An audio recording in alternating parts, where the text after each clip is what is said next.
Hi mga kabilbil! Andito nga pala ako sa clinic para magpa-adjust ng aking braces.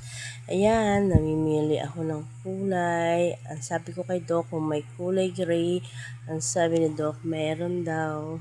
Kaya ayun, kulay gray ang aking napili. Ayan, tinatanggal na ni Doc ang aking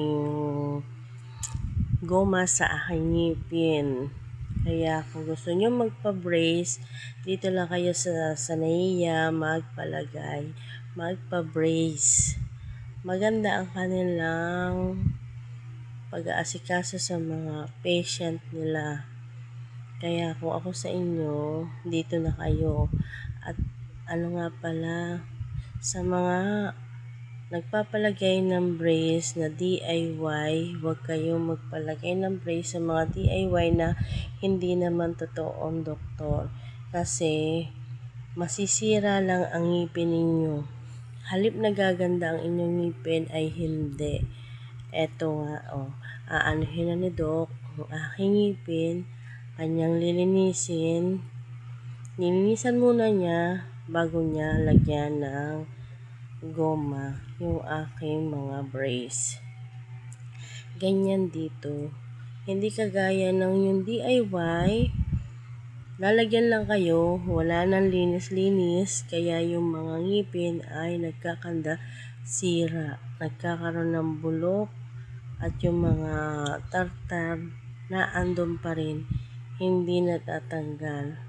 Sa kanila, bago kanila lagyan ng brace, lilinisan muna nila at titingnan ang ngipin ninyo. Pagka ang nalinisan nila yan, sa kanila lalagyan ng brace ang ngipin ninyo.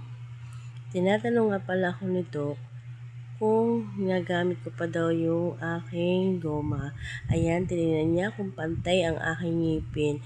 Ay hindi pa gaanong pantay. Kaya ang sabi sa akin ni Doc, gamitin ko pa daw yung goma niya binigay sa akin na pangpantay sa ngipin ko.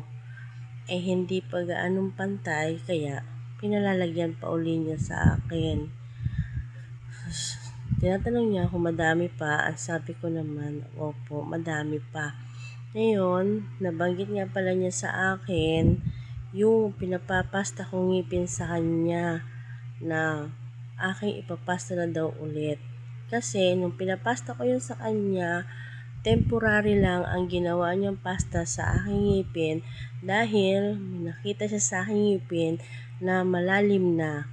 Baka daw kasi pagka kanyang nilagyan na ng original na pasta ay biglang sumakit, mahirap nang alisin yung pagkapasta. Kaya ang ginawa niya, temporary lang. Ang sabi niya sa akin, pag daw sumakit yung ngipin ko sa ginawa niyang pasta sa akin na temporary, ibalik ko sa kanya. Sa awa naman ng Diyos, hindi naman sumasakit siya. Kaya, ang sabi niya sa akin, ipapasta ko na dahil hindi naman sumasakit. Kaya ang ilalagay na niya sa aking pasta ay yung original. Kaya kung ako sa inyo, pagka kayo ay magpapa-braces, piliin ninyo yung totoong nagbe-brace at doktor, hindi yung sa DIY lang. Masisira lang ang ngipin ninyo sa kanila. Kaya kung ako sa inyo, mag-isip-isip kayo. Kaya ayan, malapit na matapos ang aking pagpapa-adjust ng aking braces kay Doc. Tingnan nyo naman ang ginagawa niya. O, diba? Kaya mag-isip kayo. Nasa totoong doktor kayo magpalagay. O, ayan, tapos na. Bye-bye!